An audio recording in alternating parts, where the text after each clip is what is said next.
Hello everyone, welcome to the channel. Today I thought I'd take a look at an older omnibus. This is the West Coast Avengers Volume 1, excuse me. This obviously is from Marvel and it was published in 2013, so it is pretty old. But I hadn't taken a look at this before, so I thought I'd like to do that. Here's the front cover. Here's the spine. And here's the back. It shows all the issues that are contained within. It's got West Coast Avengers 1 through 4, Iron Man Annual number 7, Avengers 250, West Coast Avengers 1 through 16 and Annual 1, Vision and the Scarlet Witch 1 through 2, Avengers Annual number 15, and material from Avengers 239, 243, and 244, and also 246. It does contain issue number 100 of Avengers West Coast. At the time, this retailed for $100.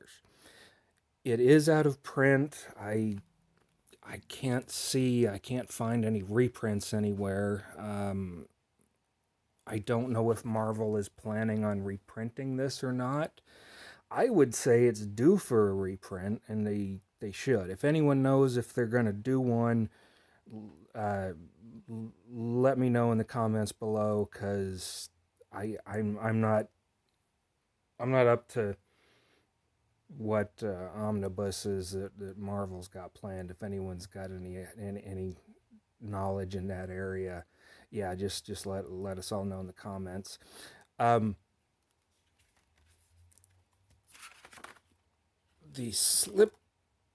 not the slipcase, the dust jacket, excuse me. No interior art. It's just the Avengers West Coast Omnibus on the cover as you see it. Some marbling there. And there we have Hawkeye winking at us. I always like Hawkeye. I don't know what it is. I always like the archers in comics. I like Green Arrow and I like Hawkeye.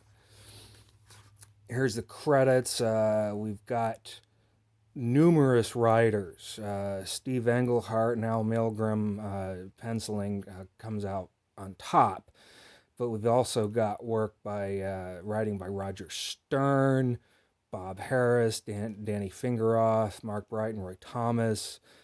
Al Milgrom gets joined by Carmine Infantino, Steve Ditko, among some others. And you've got a whole list of inkers and colorists and editors, things like that. The contents, it starts with some material from the Mighty Avengers, these issues here, and that's January through August of 1984. Then it continues with the consecutive issues from September of 1984 all the way through of January 1987. And like I said, there is Avengers West Coast number 100 in this, and that's from 1993. So the bulk of this is from the 80s, and you know what? This was the heyday of my comic collecting. I was in high school, and I was all over comics. I liked the Avengers. I didn't collect a lot of Avengers comics, but I knew who they were, and I liked them. The idea of a spin-off team really appealed to me. Here's Hawkeye and his new wife, Mockingbird. For those that enjoy Marvel's Agents of S.H.I.E.L.D., when that show was on, Bobby Morse, who is Mockingbird, was on that show.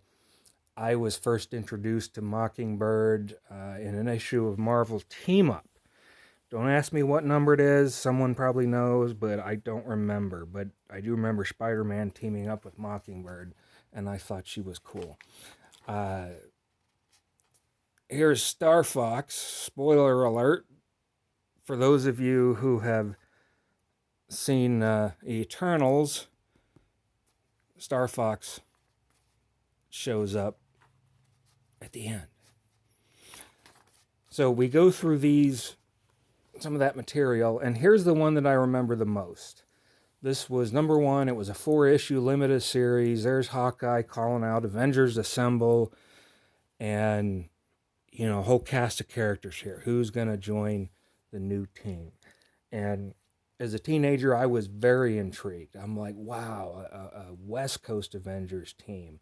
Again, who's that going to be made up of? Obviously Hawkeye, but who's going to be new Avengers?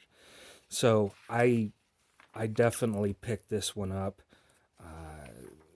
And I really enjoyed it. The whole mini series I liked. It was a good mini series. You had some good Avengers stars in there: Wonder Man, Iron Man. There's Tigra. Just a lot of fun, action packed.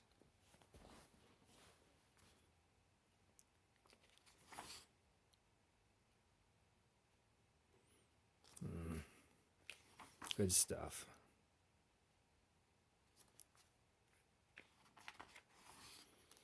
Then they went to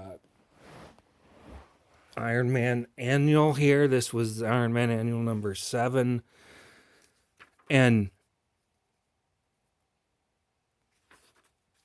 it basically kind of continued on in this issue.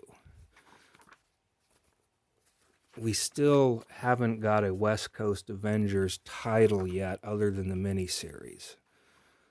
I really like, let's see, Luke McDonnell did the penciling on this, and Bob Harris was the scripter. I like Luke's artwork here. I like what he does, like with shadows. Makes the Enchantress here look very beautiful. Good artwork. Very, very good. Very well done.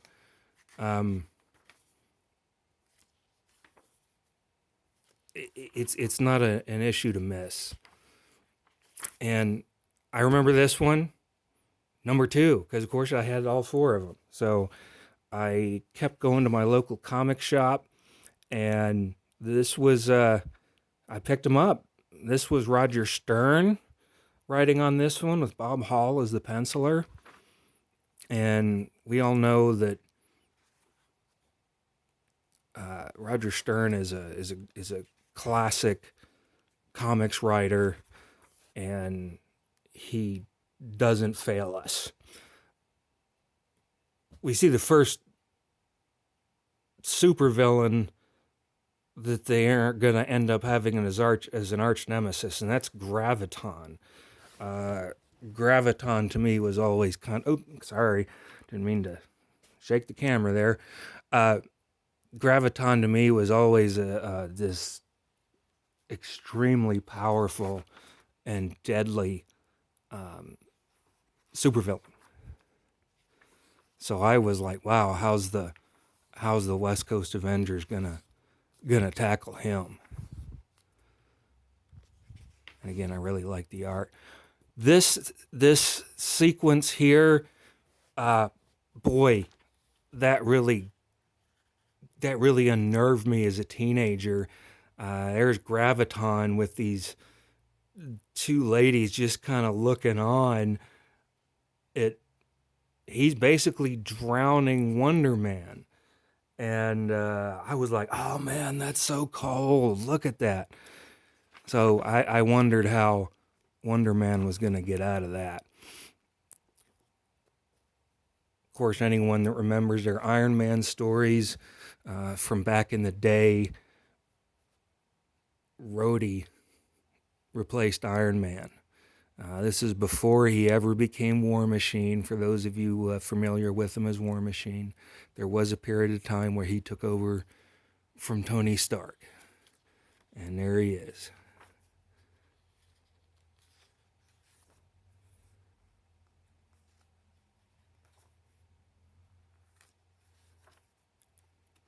Now here, this is a Mighty Avengers issue. This is Avengers 250. It was a double-sized issue.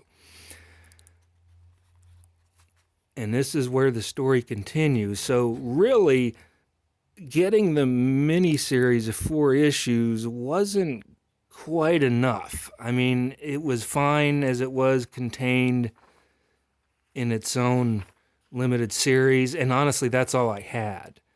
But there were other adventures to have in some of these other issues, especially in the early days of West Coast Avengers.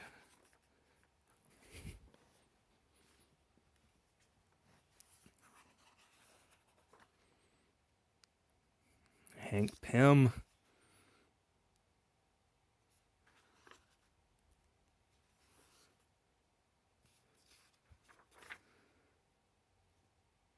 Here we have Iron Man. This is Tony Stark back as Iron Man. I didn't really like this armor that he had back in the time. Wasn't it after the Armor Wars storyline that he got this? It just seemed kind of big and clunky. I preferred the classic red and gold armor that he had. This one just seemed just big and clunky. I'm just like, I don't know. Anyway, here we have issues 1, and it will go on to be issue 2 of the Vision and Scarlet Witch. It does not have all 12 issues. I'm not sure where all 12 issues are collected. I think they are in some other omnibus. Does anybody know if you wanted to have issues 1 through 12 of that limited series, is it in any omnibus?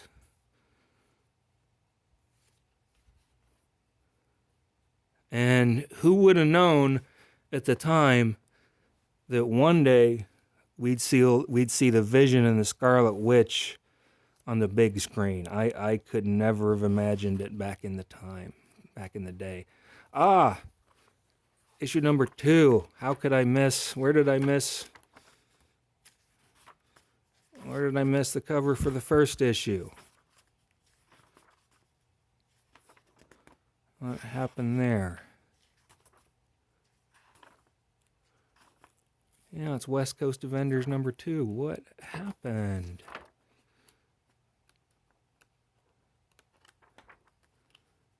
Huh. Well, I'm lost. Forgive me while I look.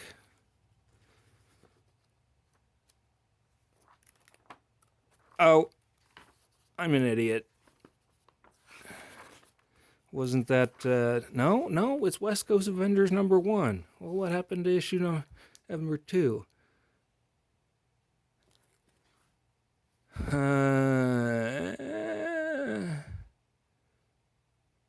Okay, looking at the back, well, somehow I've missed it, and I wanted to look at the cover.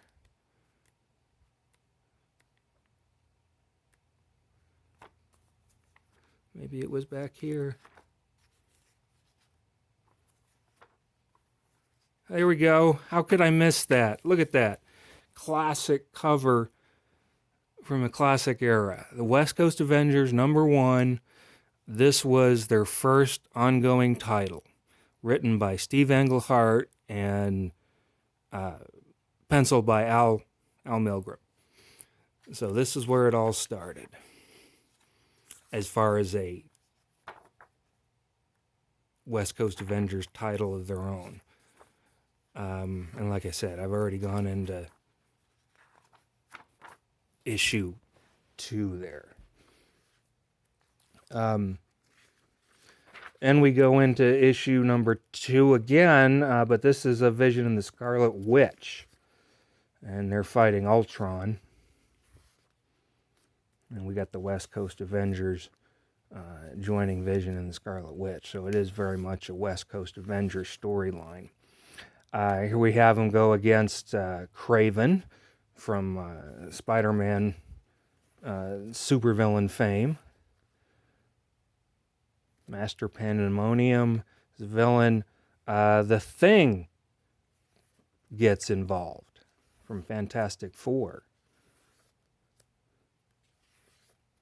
I always liked Hawkeye's his jet cycle. I think is what it was. It's kind of a shame they didn't have that in the Marvel movies. That would have been cool. Thing's still there arguing with Hawkeye. I'm not sure if any of these issues are what anybody would call key issues on the West Coast Avengers title run. Does anybody know? I'm not sure that there is.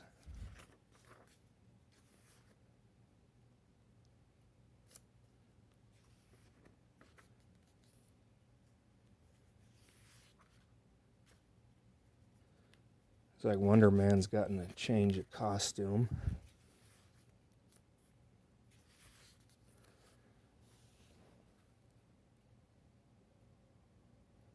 Okay, Steve Englehart still working on it. Al Milgrom. Al Milgrom does a good job. I like his art. It's not, I don't know if I want to say perfect to me, because nothing's perfect, but it is. He's not my favorite artist, but he does do a good job, and he certainly reflects the era of the 80s in which this all was created. So if you like Steve Englehart as a writer and you like Al Milgrom as a penciler, there's really a lot to enjoy here. A lot of action. It's nice to see that they included the covers. I always like it in these omnibuses when they include the covers. It just feels like I've got the actual issues. Here's Graviton come back to face off against the West Coast Avengers.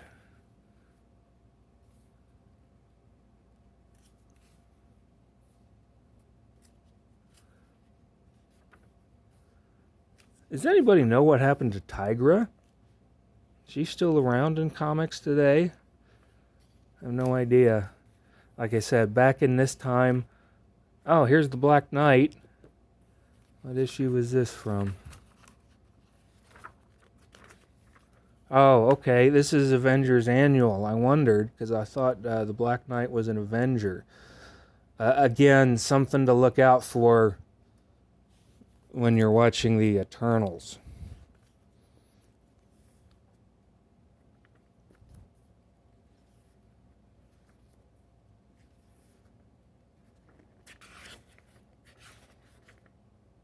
This one's a good issue. I liked it. Good artwork.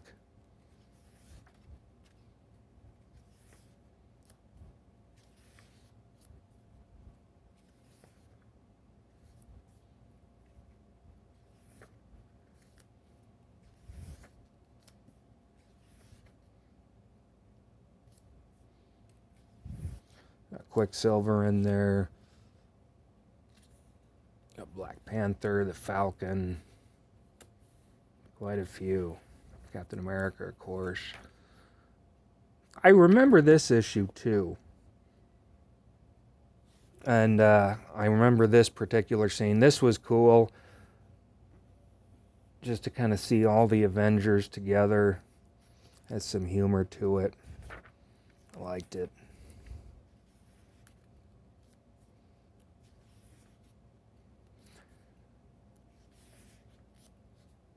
Do they again, you got to forgive me. I am not up to speed on the modern comics. Does the West Coast Avengers still exist in modern comics today? And if they do, who's on the team? I just don't know.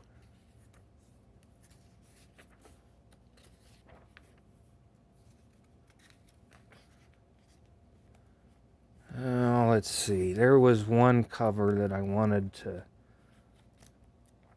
show you, and I think I've missed it.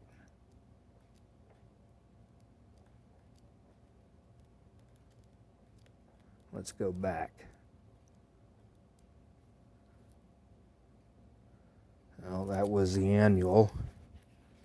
That wasn't it.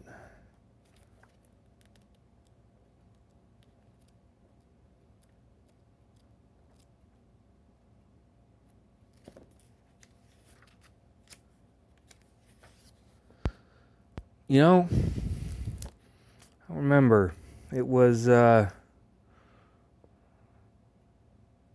which one was it? I thought there was one that had, boy, wasn't there one that had like the Eternals in it? Or at least one of them, like Cersei? Okay, I give up. Maybe I missed it. Maybe I'm wrong. But yeah, there was an issue. Maybe it's in later on in subsequent issues. But there was one with Cersei in it from the Eternals, and at the time, I did not know who the Eternals were. So now that I do, it's cool. Hellcat. I thought this was interesting art, kind of using negative space. This was for Marvel's 25th anniversary at the time.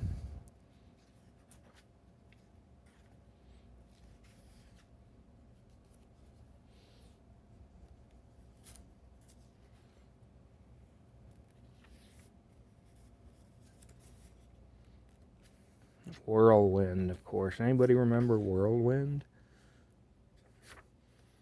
He just didn't become a major supervillain, did he?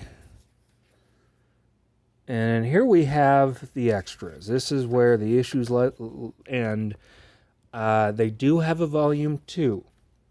This is where the first volume ends. We go into, what is this? Is this the Avengers 100? I think so. Remember back, yeah, it has to be, because that's a copy of the foil cover that was so prevalent and gimmicky in the 90s. I remember lots of foil covers back then. And that's all we have. So what do we have for extras? We have a Marvel press poster right there.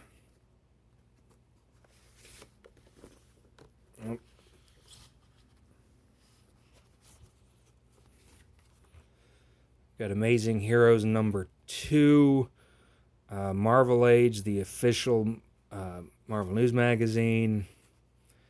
Got an interview with Steve Englehart by Kurt Busiek. And I thought that was interesting. And it's a nice long interview. So if you want to get into the ins and outs of creating West Coast Avengers, it's a good one to read. This is a preview for Marvel Age Annual for the upcoming West Coast Avengers series.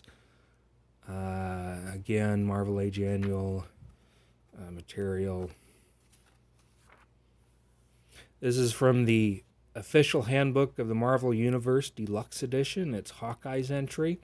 I do not have that omnibus. But if anyone does, how is it? I mean, a lot of this stuff looks really cool, but it just seems too much like an encyclopedia for me. I don't think I really read a lot of these. And there's Mockingbird, and learn more about her. Here's the cover of the trade paperback. Another trade paperback cover. Both of these are. More trade paperback covers. There you go. And that is it for the extras. That's the omnibus. Like I said, it is out of print. How do you get one? Boy, it's on the collector's market. Some of it seems to go for stupid prices. I just, boy, would I pay a chunk of money for this? I don't know that I would. I like the West Coast Avengers, but I don't think I could choke down the cost of a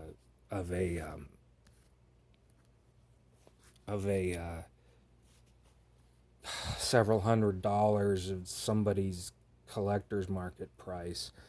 If you can find this relatively cheap, or maybe, you know what, if you can find a copy that's in good shape. It was originally $100, so if you can find one and it's not much more than $100, I'd say yeah, it'd be worth it. But if someone's wanting a couple hundred or more, I'm not so sure I would do it. But that's up to you. I did enjoy it. If you like the West Coast Avengers, or you like the Avengers and you've never tried West Coast, this is a good place to start. Volume 1. Hopefully there'll be a reprint. If not, your other option are trade paperbacks, or, collecting the single issues. I don't know how difficult that is. But anyway, I appreciate your time. Thank you for watching, and I'll see you again real soon. Bye.